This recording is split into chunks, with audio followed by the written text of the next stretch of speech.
In today's video, I'm going to teach you how to create a webhook catch hook with Zapier. 5 minutes. A webhook catch hook lets Zapier receive data the moment another app sends it so your automations can run instantly without waiting for a poll. We'll set up the hook, send a quick test payload, confirm the data Zapier captured, and finish by activating the Zap. Start by logging into your Zapier account. From the main dashboard, click the Create button and choose Zap.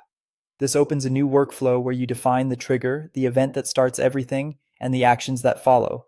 In the trigger search bar, type webhooks and select webhooks by Zapier. For the trigger event, choose catch hook, then continue.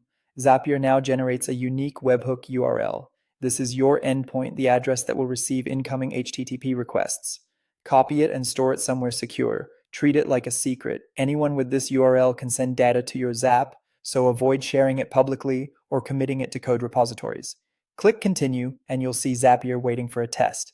That waiting state is normal. Zapier is listening for the first request so it can learn your data structure. Now send an HTTP post to the copied URL using a tool like Postman, a command line utility such as curl, your application's native webhook settings, or any method that can make a post request. Include a simple JSON payload with test fields.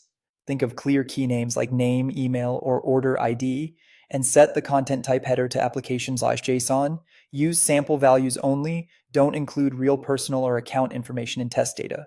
If your tool shows the response, a 200 OK indicates Zapier accepted the request. Return to Zapier and click Test Trigger. Zapier should find the request and display the payload you just sent. Review the fields carefully to make sure they're named clearly and match what you plan to use later.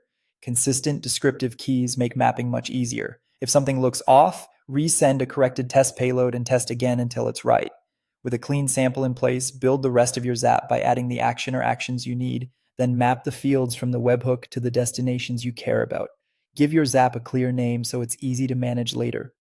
When you're satisfied with the setup, turn your Zap on using the toggle to activate it. From now on, any post to that webhook URL will trigger your automation immediately. If you ever change your payload format, send a fresh test to refresh the sample and keep mappings accurate, and monitor Zap runs to troubleshoot and confirm everything is flowing as expected.